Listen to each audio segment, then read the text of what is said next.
الله أكبر الله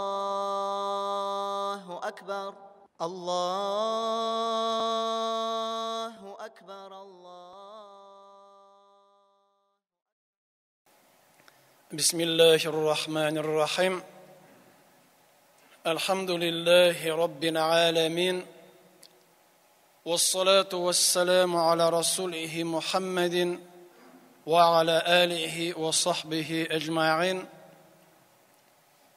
برشا مقتولارыбыз Rabbimiz Allah Teala'ga bulsun. Salavat ham dualarыбыз suyukli Peygamberimiz Muhammed sallallahu aleyhi ve sellem'ge barıp erişsin. Allahu subhanahu ve Teala Cuma günü bizni hem barcha günlerimizni bereketli, faydalı kılsın. Allahu subhanahu ve Teala kılgan hayırlı amellerimizni kabul etip günahlarımızı kişirsin. Bukhari hem Müslim jintiqlarında Ebu Hureyre topşırgan hadiste suyukli Peygamberimiz Muhammed sallallahu aleyhi ve sellem ayta Banu İsrail Yaqub oğulları alar bütünüsü birgelep şerek iliş kıyınalar idi, sukreler idi. Hem Musa peygamberine alar bilen birge su kıyılmışa şiddetek alardan yarakkarak kıyına idi. Hem indi halak indi Peygamber Musa aleyhisselam alar bilen birge kıyılmağaçtın. Alarının başlarına anı birer türlü şiiri vardır. Ol avrudur deyip şuna göre ol jinsi ağzını, gavretini bizni alda aşmay.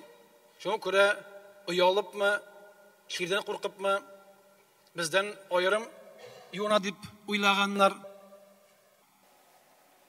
Şulay etip bir yalğış fikir alarının başlarında tuğan hem günlerinin birisinde şulay yok Musa aleyhisselam su boyuna kelip kıynırga deyip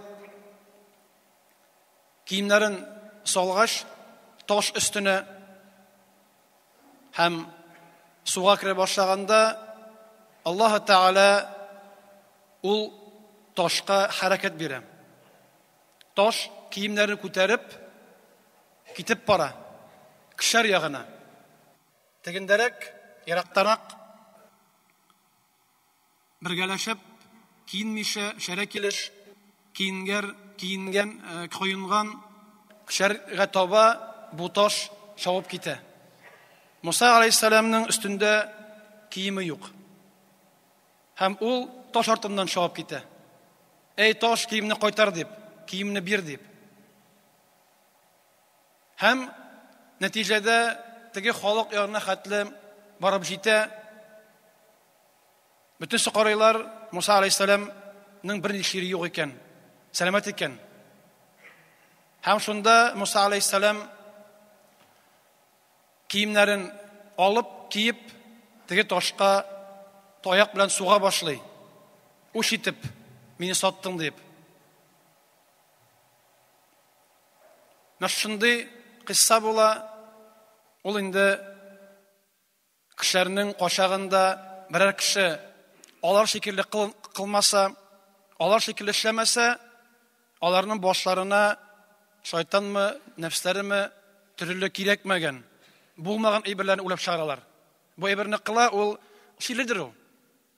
Anın birer gaybi vardır. Şuna göre o bize kilmi deyip, şulay kişi ulap çağıra.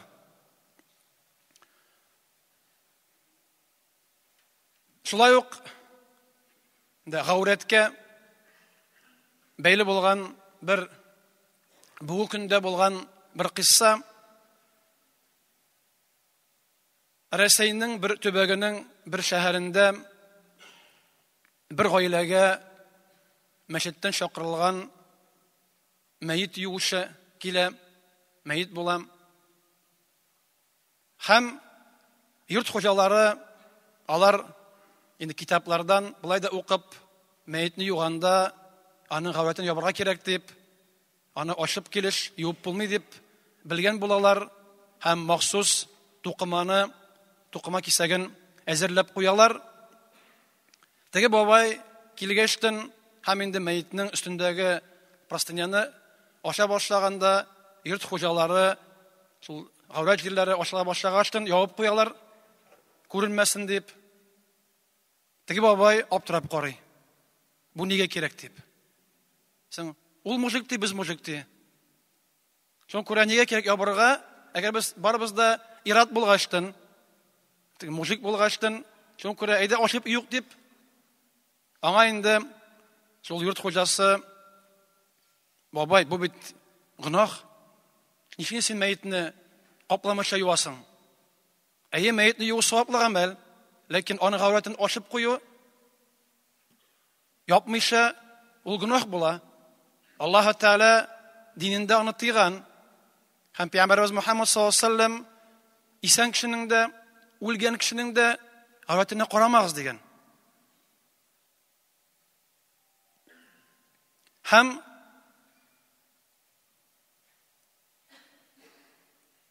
bir сахаба Муавия ибн Хайда радиллаһу анху Пәйгамбәр Мөхәммәд саллаллаһу алейһи ва саллям янына килеп сорау бирә. И Аллаһның пәйгамбәре безди гавратларыбызны кем алдында ашырга ярый безгә, кем алдында ашырга ярамый дип сорау бирә. Чөнки гаврат дигән әйбер ул тәннең кешеләргә күрсәтергә ярамаган, кешеләр күрергә ярамаган, карарга ярамаган тәннең бер өлеше. Һәм кемнең алдында ашыйм, кемнең алдында ябыйм дип килеп сорый бу сахаба. Һәм Пәйгамбәр Мөхәммәд саллаллаһу алейһи ва саллям әйтә: "Ихфаз ауратака илля мин зәүҗатик." Син дә гавратыңны япты. Анда килә: "Ихфаз, сакла, ашма." Яни ашудан, күрсәтүдән саклан, илля мәгәрди халашифетен алдында. Хатыны алдында син аны күрсәтә аласың. Чөнки ир белән хатын арасында гаврат дигән бер юк. Никах булганнан соң Аллаһ Субханаһу Тәгалә ир белән хатын арасында гавратны юкка чыгарып бетерә. Шуңа күрә ират хатын алдында, хатын ир алдында инде тәннәрен алар бүтән эшләрендә күрә алалар. Һәм шулай инде хәйс ителмәсә дә, ләкин инде әйтергә кирәк, тәрбия башлау, гаврат дигәннәрне ул балаларда, бик бәләкәй бала булса, әле аңламаган булса, ул вакытта әле гаврат дип саналмый. Ләкин бала үскән сайын, аның хөкеме үзгәрә. Чөнки инде балага 5 яшь тулганда, инде ата-ана балага улым һәм ата-ана үзләре дә ябарга тиешләр аңа хәтле инде, аны алдында гавратларын, һәм балага да синең бу тәнең өлеше гаврат, син бәдрәфкә дә үзең барасың, юнганда да үзең юнасың дип, аңа инде кимендә теге эшке кием киндерү. Балага 7 яшь тулганда, инде ата-ана күрә алмый баласының ул тәнең өлешләрен, һәм бала да күрә алмый ата-ананыкын. Шуңа күрә бу тәрбия, бу гаврат, бу мәсьәлә бәйле харамга, һәм бу мәсьәлә бәйле гынахларга. Һәм бу сахаба бу сорауга җавап ишеткәннән соң дәвам итә. Иратты илер арасында булса, яни мин ират, минем шикелле иратлар арасында булсам, ничек микән дип сорау бирә.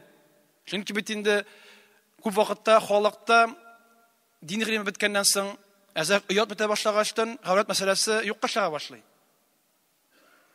Һәм мин баштарак уйлыйдырым, безнең эсер заманында татарларда шәрә куюны, шәрә юны чыккандыр дип.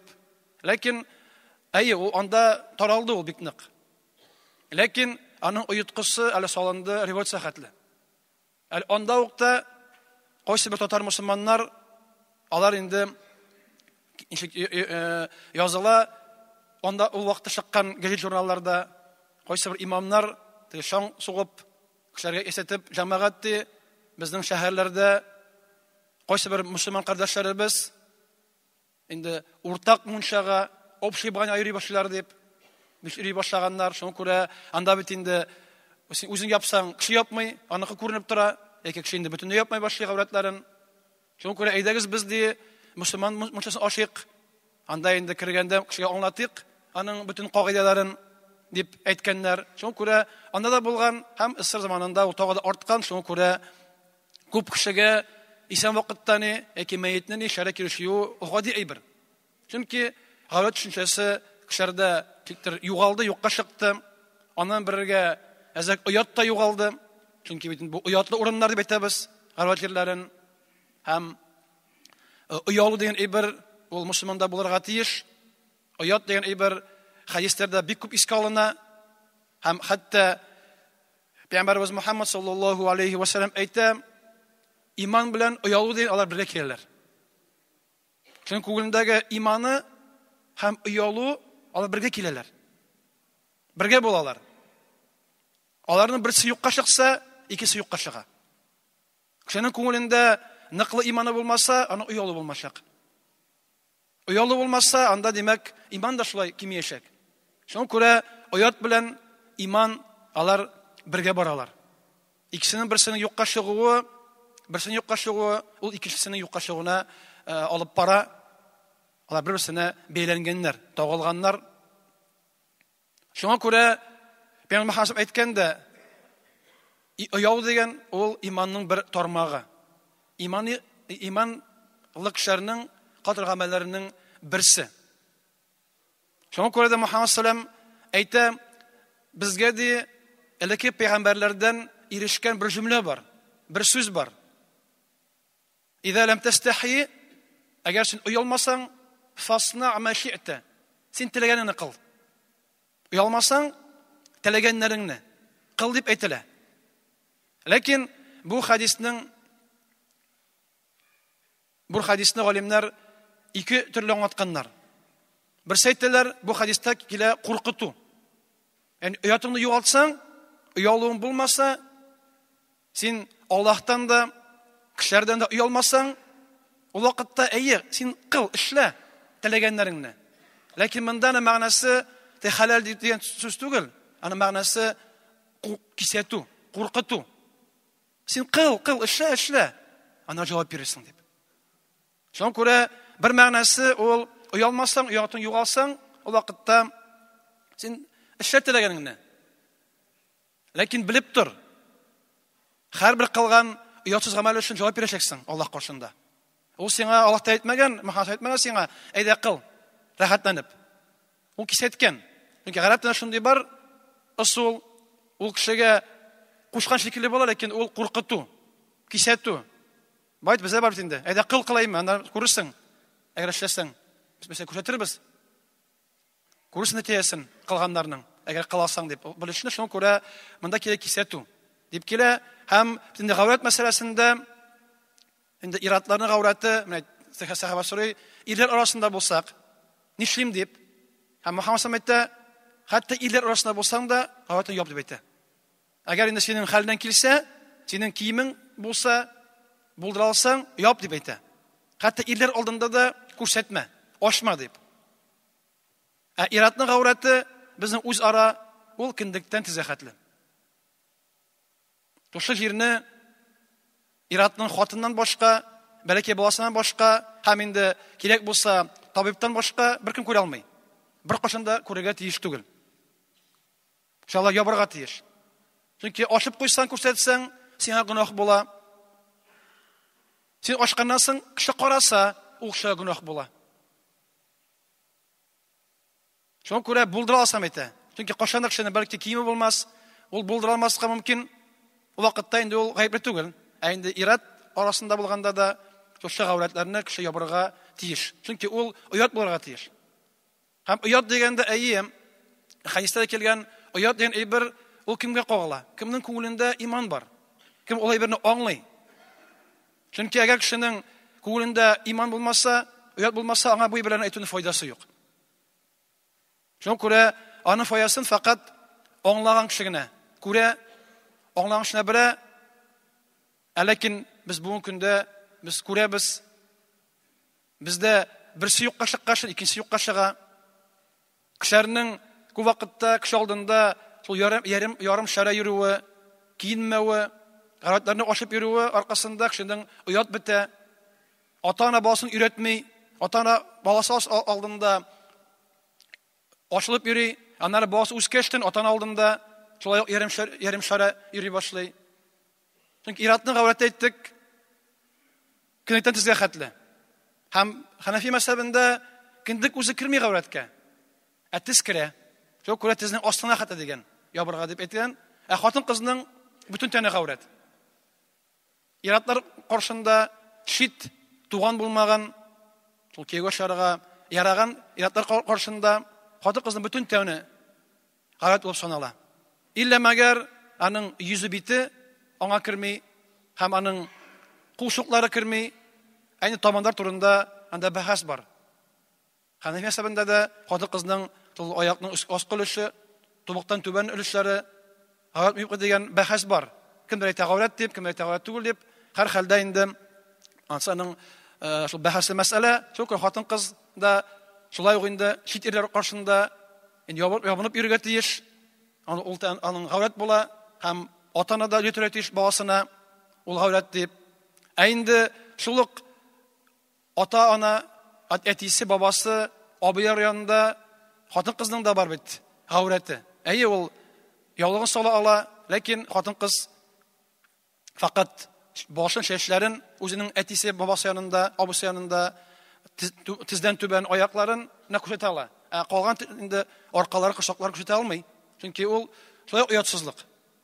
Шулай дип инде ул килеп чыга. Шәйберләр һәм теге сахаба сорагач Мөхәммәд сәлләллаһу алейһи ва сәлләм ирләр алдында булгачтын, булдырган хәтта яп дип күрсәтмә дигәчтен, ул сорау бирә. Алтын ишесе, әгәр мин ялгызы булсам ди. Ягъни мин ди өйдә аулакна өйдә калсам, бүтән беркем булмаса янында. Ягъни миңа ди, инде сорауның тел төбе, мин ди бүтәнләй кимешә йөри аламы дип әйтә сорый. Өемдә беркем юк. Шу фатирда өйдә бүтән тәрәзә ябык, ишек ябык, анда беркем күрми. Дигәчтен сорау бирә. Һәм Мөхәммәд әйтә, синең ди Аллаһ каршында Аллаһтан уйлауың хәерле дип әйтә. Чөнки син Аллаһ та күреп тора. Хәтта син ялгызы булганда да шәригъи күзлектән сиңа кием кию мәҗбүри түгел, сине беркем күрми. Ләкин Аллаһтан уялу. Һәм фәрештәдән уялу аркасында син ди андый вакытта сиңа киенеп йөрүң хәерлек. Бу ялгызы булганда беркем күрми. Хәтта анда да уят дигән әйбер бар. Кемнән Аллаһтан уялу. Шуңа күрә Муса пәйгамбәр заманында кешеләр Аллаһтан уялмыйча шәрә юналар иде. Һәм аларга күрсәтмәгән, Муса пәйгамбәр күрсәтмәгән шуны аларга гаврәтләрен, алар ул кеше ширле дип уйлаганнар. Бүгенге көндә дә мусульман күрсәтмәсә, хатын кыз ябынса, кеше карый аңа, моның бер шире бардыр дип, юкка япмагандыр дип, аңламагач белмәгәчтен. Һәм инде гаврәт мәсьәләсен ул һәрберебез, ул безнең диндәге төп мәсьәләләрнең намазда кагылау, гомумән кагылау, кеше ират үзенең гаврәтен, хатын кыз үзенең гаврәтен тиеш сакларга, аны күрсәтергә тиеш түгел. Чөнки ул диннең бер нигезе булса, шулай инде ул уялу. Иманның, уялуның бер күренеше, шуңа күрә уят белән гаврәт алар һәр вакытта бергә балалар. Шуңа күрә Аллаһ Субханаһу тааля безне Аллаһ каршында шул уятлы бәндәләр рәтеннән кылса иде. Һәм шушы динне өйрәнеп, шуларны үзебезгә һәм гаиләләребезгә, туганнарыбызга алар өйрәтергә, җиткерергә насип әйләсә иде. Аллаһ Субханаһу тааля шуның белән безнең дөньяда да һәм җәннәттә дә дәрәҗәләребезне күрсәтеп үтәрсә иде. Баракаллаһу лана ва лакум фил Qur'анил азим ва нафa'ani бил аяти ва зикрил хаким иннаху вал гафурур рахим ас-сами'уд ду'a. Allahu akbar, Allahu akbar, Allah